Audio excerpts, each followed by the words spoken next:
Well, hello, everyone. How are you doing today? It's Friday. Woohoo! This is Linda G. Robert, your back in the groove again coach. And today I am doing something that's really different. I have a special guest with me. And, normally I talk about self-love and self-care and traveling and, of course, so much more. But today's topic is a little different. As some of you know, I've recently relocated to Elliott Lake, which is a small city west of Sudbury, Ontario. And many of my viewers have actually been considering selling their homes and moving here. So I thought, why not? Why not bring in an expert to share some valuable insights? So joining me today is my friend Sara White. Hi, Sara. Hi, Linda. I'm so happy to be here. She's a seasoned real estate broker, educator, and host of the podcast Real Talk for New Agents.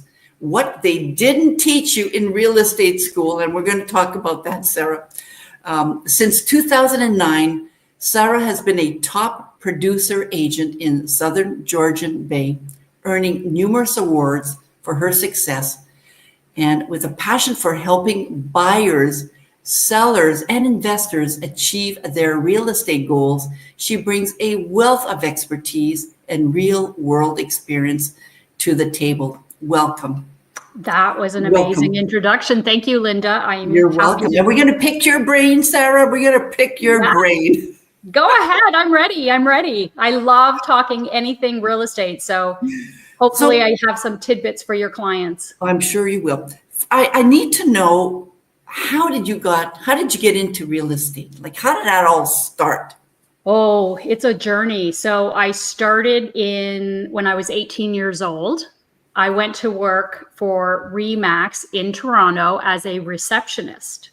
Wow. And I was hooked. And I remember saying to myself one day, there was this beautiful elder lady coming into the office. She parked her Jaguar in front of the building, got out, and it's that beautiful green that's very popular right now.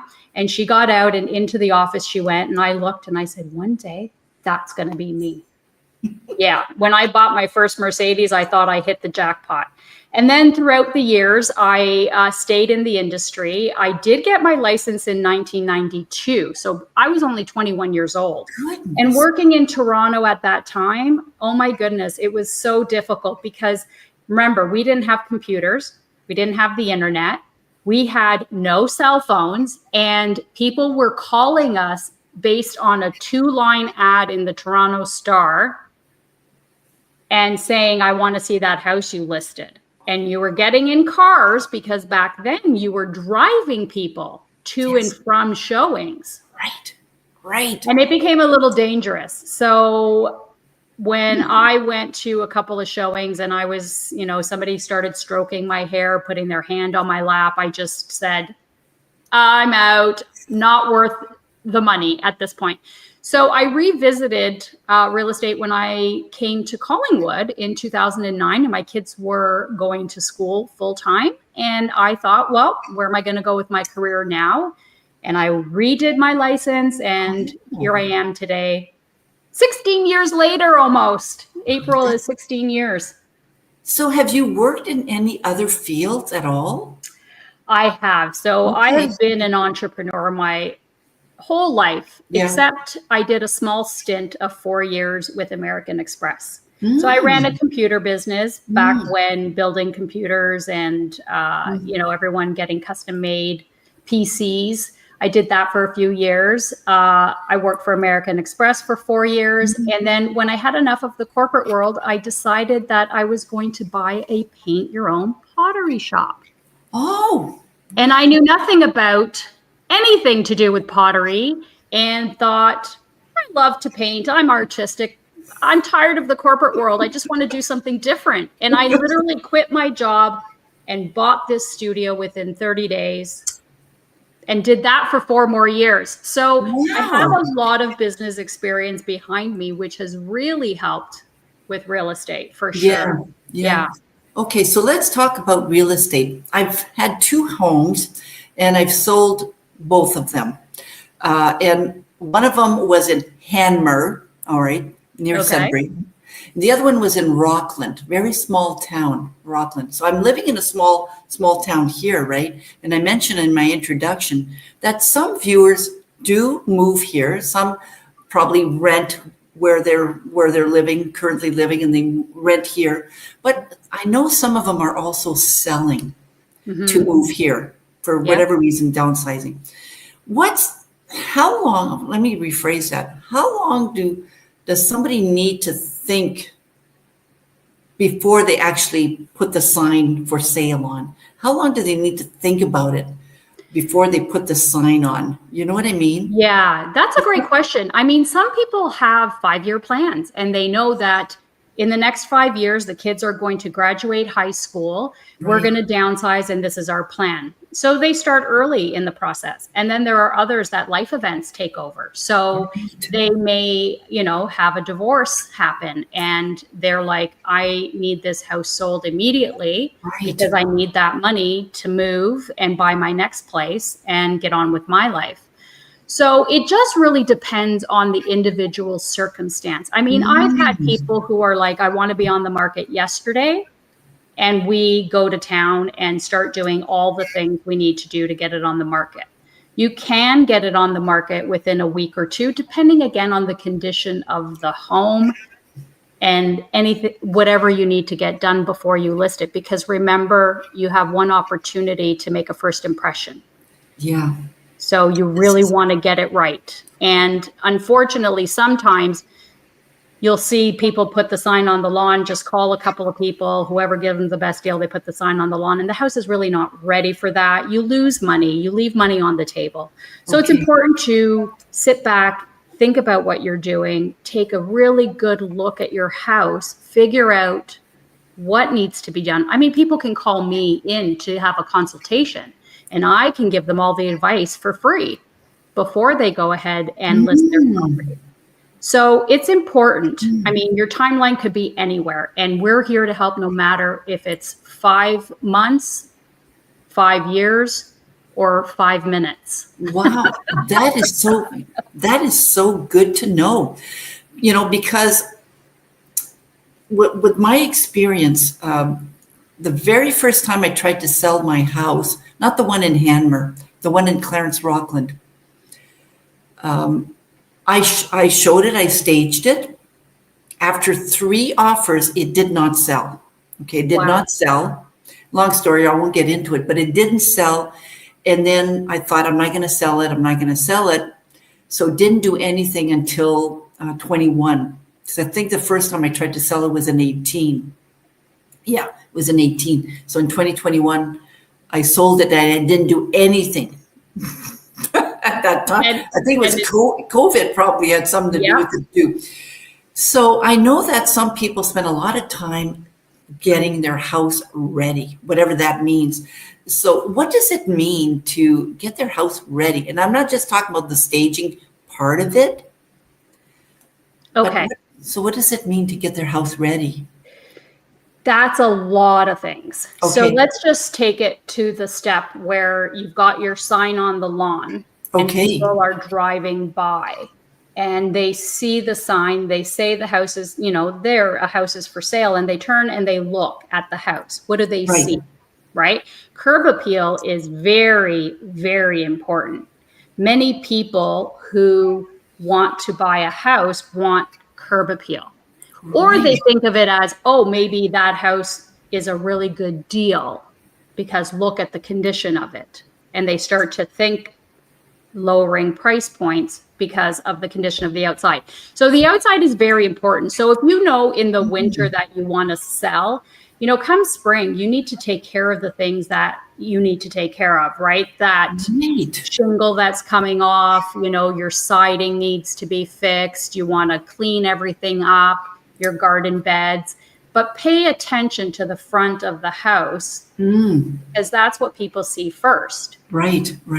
And then, you go into the backyard because people want space. as you know, COVID was crazy and people just looked for the biggest lot so that they could be outside with their families and That's right. enjoy. So that, I mean, things were selling so quickly, as you know, Linda, you didn't have to do anything to your No, house. I didn't do But right anything. now, right now we're in a buyer's market, which means there's a lot more inventory than there are buyers. Mm, So you run into, if you're all priced the same, who's going to get the offer, right? The one right. that shows the best Yes. and looks and has been taking care of the best. I think that's the answer. Yeah, Yeah. that's it. So there's work to do on the outside, that curb appeal, which makes, a lot of sense, but on the inside too, right? Yes, absolutely. Like On I the said to inside you too. earlier, right? You have 10 seconds to make a first impression. And some people, when they walk in the front door, if they smell a funny smell, if they, Right. those perfumes people plug in, that's a definite no-no. If you've got pets and there's hair everywhere, or your walls, are damaged, like they'll make that impression. You could have the nicest house, but you haven't upkept on some of the basic things. Right. You're gonna turn people off at that first impression. So think about that when you walk through your front door. What does it look like? What does it feel like? And I think the easiest way to spruce up the house is to give it a fresh coat of paint. Mm, easy peasy, right? And not that Easy expensive. peasy. Yeah. Remember, don't pick a color that you like. Yes. A neutral tone that everybody can see themselves using that color and updating it easily. Red walls, you know how many coats of primer that takes to get rid of? Do I that do. before you list your house. So painting and decluttering, two easy things that you can do to get ready before you list. Use your garage for storage, buy the bins, pretend you're actually moving and start packing. Oh, well, that's Yeah. the part that I never really liked. Okay. But Yeah. that's exactly what the real estate agent told me the first time I tried to sell it in 18. They wanted me to get rid of a lot of stuff that I had in my living room. And I'm thinking, well, where am I going to put this stuff? So I had to think of the shed, a storage. And they also suggested that I remove anything that kind of personalized it. So photos, family Yes. photos, to Yes. remove that. Is that still the thing these It days? is still the thing to do. The Okay. idea is that you want a neutral palette that Mm, is open for the visionaries to see themselves living there. They want right. to walk in and go, I can see myself here. This is Right. an inviting living room. This is a very cozy kitchen. If it's small, you don't want them to think small. You want it to be cozy. You want it to be inviting to cook in there, just adding a few touches and removing stuff off the counter is very important. So depersonalizing is very, very important. People have a really hard time imagining things, believe it or not, even paint. I had a house that just wouldn't sell, and it was the most beautiful house because when they walked in the door, the paint was brown and there were some Mm, stripes, and it was not very attractive to me or buyers. And I said to my client, we need to paint this wall, because the first thing they say when they come in is, ooh, and then that takes you through the rest of the house. right. So it's very important to neutralize and depersonalize 100%. Okay, let's talk a little bit about staging. I Okay. had no idea what the heck that word meant years ago. Okay, staging a house, like really? Yeah. Okay, and I know that's a word that you guys use, right? Yeah. Professionals in the field use. So, Yeah. what does it mean to stage I a love house? staging. I love staging my Oh, clients' properties. Absolutely. It's so much fun for me. I guess I wanted to be an interior decorator at some point in my past life because I love it. And what staging means is when you depersonalize your space and you pack everything up, your canvas looks a little blank. And so what we want to do is we want to zhuzh it up. So that means adding some cute things that are popular and in style at the moment. So we're picking items like a big, beautiful throw to put over your couch. And we know the big knits are in, fashion. Everybody wants a big knitted blanket. So that's what we're going to put on the couch. Also coordinating pillows, big, fluffy, down-filled pillows. So when somebody is in that room, they're like, "Ooh, I can see myself sitting by that fireplace in that blanket in the winter," in the kitchen, having some cutting boards that are modern and popular. So right now, the wood look is in. So you layer a few of those and people start thinking about entertaining. So you're trying to pull out some, really nice venues, little areas of your house that people can start to associate it with something fun, engaging, inviting, warmth. And you do that throughout your house. Nice bedding, neutral tones, nothing that's going to give people, oh, I hate that color. Because it's everyone's going to decorate their home the way they want when they move in. Yes. We want to give them a blank slate. Yeah. And then we want to add some really nice touches around the house so that they can see themselves living and entertaining, raising their children, retiring, whatever it may be. The type of home dictates the type of staging. Oh, well, that's interesting. Yeah. Because if I have a house that's going to be geared towards families, I'm going to decorate that different than a house that's going to be geared towards retirees. Right. That makes perfect sense. Yeah. So it's important that you do that. Yeah. Yeah. I want to change direction just slightly here. You're the host of a podcast, Real Talk for New Agents, what they didn't teach you in real estate school. What didn't they teach you in real estate school? Let's talk a little bit about your podcast. Sure. So I decided to work on a podcast because I was noticing that many people, agents, were failing right out of the gate. So they were coming into the business and within 2 years, they were leaving because they couldn't make a success of it. Okay. You can be trained on, legal forms and, what you can and cannot do and how, relationships work. And wherever you are, you have different training methods and to get your real estate license, right? It's all about, you got to study, you read the books, learn the material. And I was actually a facilitator for the Humber College simulation sessions. So I got to see firsthand during COVID, what these new agents were struggling with as they were going through the course. Some of them weren't grasping the information. And then when they got to the end, they didn't have the support they needed from a broker of record or manager. And they weren't really sure, what do you do when you get your license? Day one, you wake up and what happens? And I had a terrible experience when I joined my first brokerage. And so putting all of the pieces together, I thought, I've been really successful and I'd like to pay it back. And so I want to help the new generation of realtors coming into the field with some actionable things that they can do to start their business on the right foot. And so that's what I've been doing. It's been a really great process. I'm enjoying it immensely. And I'm starting to interview some other newer agents who have conquered that 2-year timeline and having some fascinating conversations with them as well.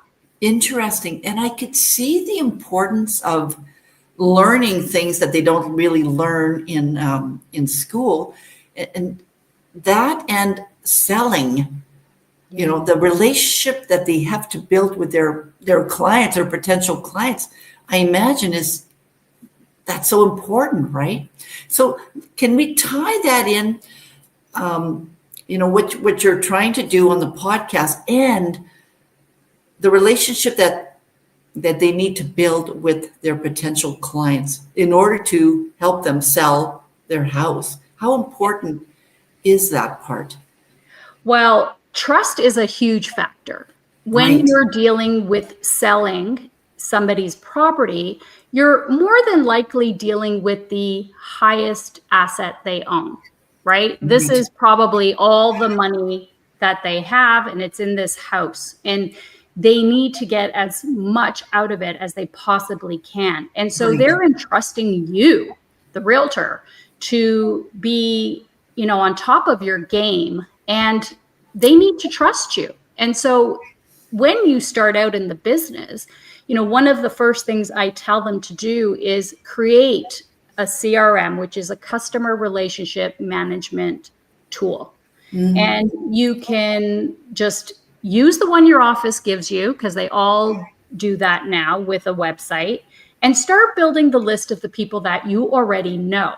Okay. Because they like you and they trust you. An example is my massage therapist became a realtor. Now, would you imagine that she would have a very high level of success if she ties into her massage therapy clients? Absolutely, because they trust her. They get naked in her office to get a massage, and they're trusting her. So they've already built the trust. We know they like her, and we know they trust her. And so now she's moving into a new career where she's got a bit of a database already of these people who like and trust her. Right. So that's what you have to do as a new agent. You have to tie into the people that you know and start letting everybody know that you've made this transition into real estate, because you have a group of people that know you, they like you, they trust you. Start with that, and then start building on that, because it's very important that you show you know what you're doing and talking about to build trust. And that's the number one factor. I would say that's true, because the very first one I chose, I didn't know them. And it's not that I didn't trust them, but I didn't know them. Yeah. And so many people now choose to sell their own home as opposed to going with a real estate agent, let alone a stranger, right? Yeah. Yeah. So that building that connection with your existing network makes perfect sense. Yeah. I touched on the going your own route. What would be the advantage of working with a real estate agent as opposed to going your own route, selling the house on your own? Well, it's been proven that when you sell your house on your own, you make less money. And you're basically giving a discount to the buyer instead of hiring a real estate agent. And so in turn, what you're doing is you're giving yourself a job. You're basically saying, I'm going to pay myself $20,000 because I can do this on my own. So I'm going to give a buyer a break who I don't know, and I'm going to save $20,000 and do all the work. So I'm going to get professional photos done. I'm going to, make sure I got a drone of the area. I'm going to advertise it on all the platforms that I need to advertise it on. I mean, it just doesn't make sense in today's world. During COVID, pop a sign up on your lawn. On your lawn, maybe you would sell your house, right? Because there was such demand. But in today's market, it doesn't make any sense. We build relationships with buyers over and over and over. I mean, you have a network of how many thousands of agents. Even if we were working with just one person that would match your house, you automatically have thousands and thousands of potential buyers. Right. So why would you want to try to do this on your own? And in the end, it's been documented that many of those home sellers reach out to a seasoned realtor to get the home sold. I mean, at the beginning of my career, I went after for sale by owners all the time, and I converted and converted and converted just by using that method of going after business. Well, yes. Yeah. And probably a lot of those can't sell their house, or they've tried, and for some reason it's not working for them, right? Well, they don't know what the market's looking for. They don't know how to present it in the best light. They don't have market stats on what's happening in the neighborhood. They don't have all the information a Smart buyer, and just so you know, everyone knows a lot about real estate these days. There are a lot of savvy people out there. So if they don't have the information that the buyer wants, they don't want to get into a sticky situation. They'd rather have a free, because we are free for buyers, they would have a free representative, because then they can rely on us and our expertise. And what happens if the buyer buys a home from a private seller who doesn't disclose fact that they were having leaks in the basement for the past 3 summers, 3 springs, spring rain, right? I mean, they don't have to disclose that if they don't want to, but if we know about anything, we have to disclose. So sellers are in a tough predicament trying to sell their house on their own. The numbers are very far and few, and you see these companies popping up all the time. But where are they now? They no longer exist. Well, actually, come to think of it, I haven't seen one of those signs, to be honest with you. Yeah, it's very, very hard to sell by yourself. I mean, we're trained experts and years and years and years of experience. What we do behind the scenes is what's the valuable asset that we have. Okay, so let's talk a little bit about that, because honestly, we don't see that, right? When we're trying to sell a house, I have no idea what you're doing. Yeah. So I mean, the list is long. I mean, I've had people, Linda, where they have a home that is their summer home or their weekend home. Lots of investors. You know, we rent out their places for the winter ski season, as an example. Right. You know, we have to go in and we have to make sure the cleaners came through. We have to make sure, well, this is, you know, you're working with somebody who's not here. He's an investor. He's paying you to rent his place out. So I don't want my tenants to come into something that they're going to be unhappy with. Sure. But so I'm thinking, what about property managers? So you're, in a sense, acting like a property manager, kind of? We're kind of acting like a property manager when it comes to the rentals. Once the deal is closed and the tenant moves in, then the homeowner takes over. But behind the scenes, there's so much to do for these investors, because they've purchased a property from me and now they want me to rent it for them. So I go above and beyond. I make sure that the place looks good, that repairs need to get done. I hire them a handyman and make sure they get through. I hire them a cleaner if we need that. I hire them a painter if we need that. I mean, the same thing goes for somebody who is selling their home, right? The prep work at the beginning. I mean, I have had my gloves on and trash bags, making sure that the yard trash is picked up. You know, I've recommended, you need to do this, you have to paint this, you have to repair that, you have to fix that. You know, so we do all of that. And then we're also, during the phase of getting the house ready for the market, right? We're making sure that we're hiring professional photographers, videographers, getting drones, we're getting floor plans. We're making sure that when the photographer is there for 2 hours, we're with her or him, standing them, dictating where the photos will look best, what to take photos of, what to capture. I mean, and the list goes on and on. The carpets aren't clean. We hire a carpet cleaner, you know. It's just so involved. And then when you get to the part of an offer, you know, that's where our skills shine, right? I'm an expert negotiator. I love the negotiation part. I can imagine. So we get our gloves off and we start negotiating to get our buyer or our seller, depends what side you're on, the best deal possible. Yeah. Then what happens after that, Linda? We've got to get it closed. So we have to make sure all the conditions are met and that the buyer understands what they are and what the timelines are. So we have to follow up. We have to make sure everything's going according to plan, because there's a lot to do if your home is sold conditionally. Right. Yes, I remember that. Yeah. Get certain things approved, looked at, checked out before they say 100% yes. We have to make sure we get the deposits. We have to make sure we're getting our FinTrack forms signed, you know, so we're responsible for a lot of things that people don't realize. And the list goes on. Okay, you've convinced me. You're well worth the money then, because a lot of people don't want to go through a real estate agent because they don't want to lose any money over the deal. Well, Linda, I did my stats and I have shown on paper that my clients made $10,000 more than all the other sellers in the marketplace at the time when I did the research. So it pays you back if you follow and listen to your realtor and let them do their job.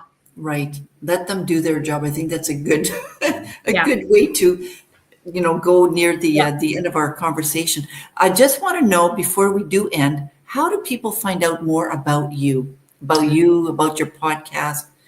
Absolutely. So on Facebook, Instagram, Sara P. White, that is my handle. The podcast is at Sara White Broker. So I'm just gearing all of my help to new agents with Sara White Broker so they can find that. Podcast is everywhere that you can listen, and then you can watch on YouTube as well, the live videos that I do. You can find them there as well. Yeah. And I'm known as the Property Mom. Yes, I saw that. Yeah. Yes, that's So a cool you name. go to the Property Mom, you'll find me. That's wonderful. So any final tips before we end our call today? Well, I think that buying and selling, it's a big deal. We don't take it lightly in our careers. And so the only thing I can say is if you're getting ready to buy or sell, interview 3 or 4 agents and make sure you pick somebody that you really feel good about. Not the one that offers you a little less commission or promises you the sky.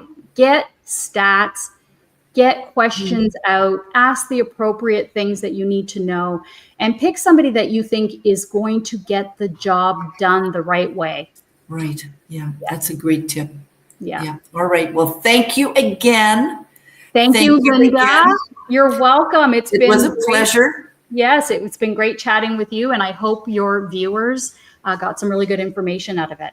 I'm sure they have. All right, everybody. See you next time. Bye-bye now. Bye.